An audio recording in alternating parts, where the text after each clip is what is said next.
Let's talk about Japan's deep fascination, some might say obsession, with humanoid robots. For decades, Japan has been at the forefront of robotics, pouring immense resources, creativity, and national pride into building machines that look and move like us.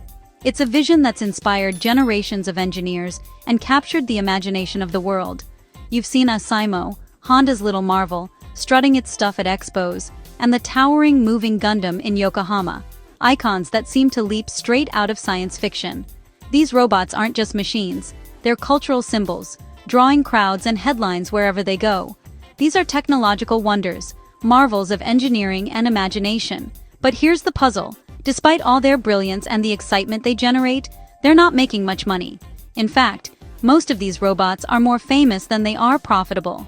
Despite the breakthroughs and the buzz, these robots aren't exactly flying off the shelves. Many end up as prototypes or showpieces, admired but rarely purchased, gathering dust in warehouses or on display stands. It's a bit like building the world's most advanced car, loaded with features and futuristic design, only to discover that almost no one can afford to buy it. The technology is dazzling, but the price tag is out of reach for most businesses. Japan leads the world in innovation, with teams of brilliant engineers and designers pushing the boundaries of what robots can do. Yet, when it comes to turning these incredible inventions into profitable products, companies are hitting a wall. Why would a business invest in a robot that costs as much as a house, when a much simpler, cheaper machine can do the same job, sometimes even better? The economics just don't add up for most buyers. Japan has truly mastered the art of building awe-inspiring robots, dazzling audiences and pushing the limits of technology. But the business case for these machines remains shaky, and the path to widespread adoption is still unclear. So, what's holding these magnificent machines back from becoming cash cows? Let's dig deeper into the challenges, the economics, and the future of Japan's most ambitious robots. To truly understand Japan's deep fascination with robots, you have to look beyond the technology and into the heart of its culture. Here, robots aren't just machines, they're woven into the fabric of daily life, reflecting values of harmony, respect, and cooperation that have shaped Japanese society for centuries. In Western stories, robots often appear as menacing villains or uncontrollable threats. Think of the relentless Terminator or the cold, calculating machines of countless Hollywood blockbusters. These tales tap into fears of technology turning against its creators. But in Japan, the narrative is entirely different.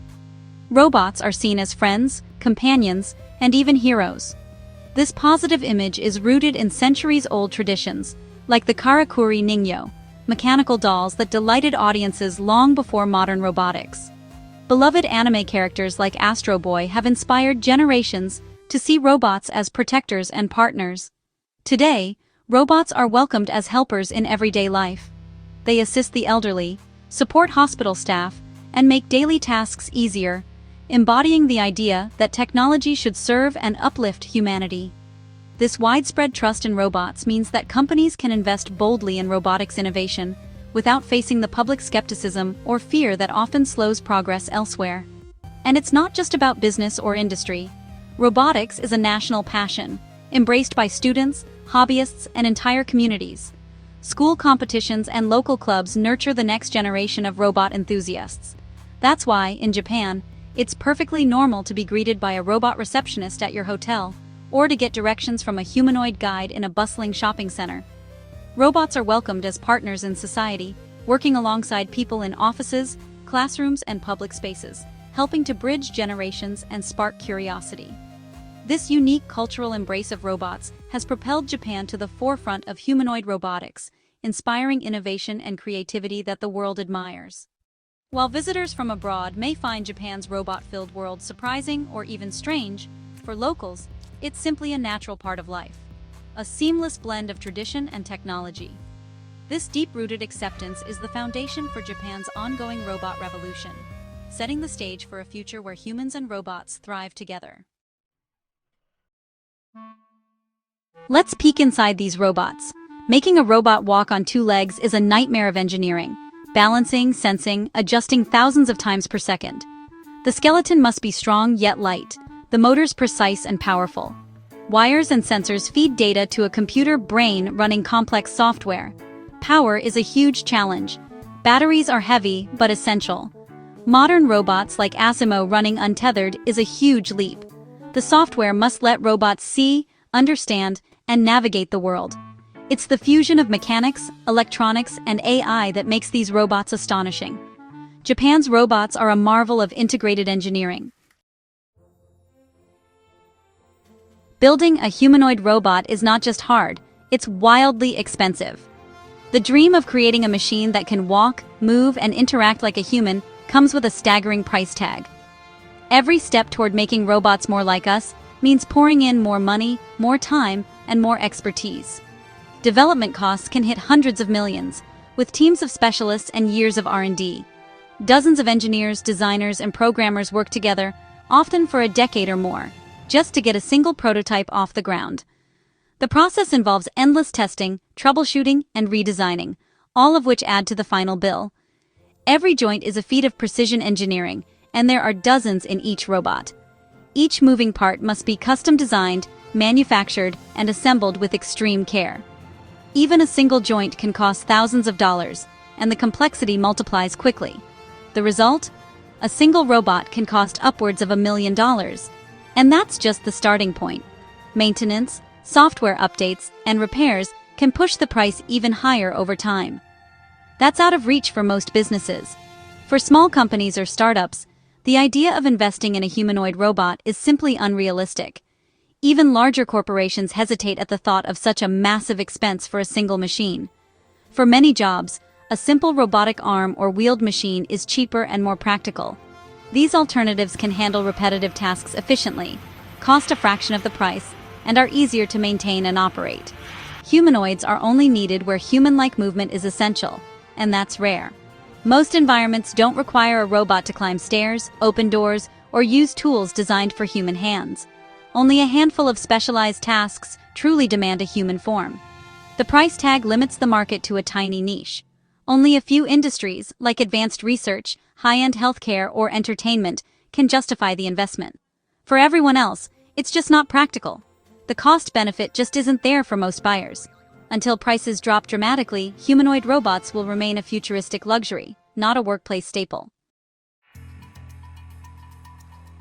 Here's the profitability gap. Japanese firms excel at building robots that wow crowds and generate headlines. But impressive demos don't equal sales. Customers want robots that solve real problems, not just show off. Many projects focus on mimicking humans, not on practical business needs. These robots are too expensive for mass adoption, but too valuable as research and PR to abandon. It's like Formula One, amazing tech, but not for everyday use. The business model is broken, lots of attention, little revenue. Sooner or later, companies must answer, when will these robots pay off? Japan's aging population is a real crisis. Too many elderly, not enough caregivers. The hope, robots as assistants and companions for the elderly. A robot could help with daily tasks, lifting, reminders, and communication. But the tech isn't ready. Lifting people safely is far harder than lifting boxes. Robots must be easy to use and ultra-reliable, but we're not there yet. Even if perfect, the cost is prohibitive for families and care homes. For now, simpler tech, like smart sensors and robotic vacuums, wins out. The dream of robot caregivers remains just out of reach. Investing in humanoid robots is a high-risk gamble. Investors want clear markets and quick returns. Humanoid robots offer neither. Unlike scalable software, each robot is expensive to build and slow to produce. The market is uncertain, the costs are huge, and growth is slow. That's why most investors prefer safer bets like logistics robots or AI software. Humanoid robotics requires faith in a future that may never arrive. For now, it's a tough sell for anyone looking for predictable profits. The technical achievements are dazzling, but the business case is shaky. Faith alone doesn't pay the bills. So why keep building humanoid robots? The answer: the research pays off in unexpected ways. Solving tough problems in robotics leads to breakthroughs in sensors, batteries, and AI. These advances trickle down to other products: factory robots, safer cars, better batteries. The expertise gained makes companies stronger across many fields. Even if the robots themselves don't sell, the spin-off technologies do. It's a long-term investment in innovation and talent. The real value is often in the supporting tech, not the robot itself. So where does this leave Japan's humanoid robots? They're world-class feats of engineering, admired everywhere. But the gap between technical brilliance and commercial success is still wide. These robots are expensive, and practical uses are limited. Companies can wow crowds, but struggle to make sales. The dream of helpful robot partners is powerful, but not yet reality. For now, simpler robots win the business race. Japan's humanoids are best seen as a grand national project, symbols of vision and persistence. Their true value is in inspiration and technological progress, not sales. And that, in its own way, is rather magnificent.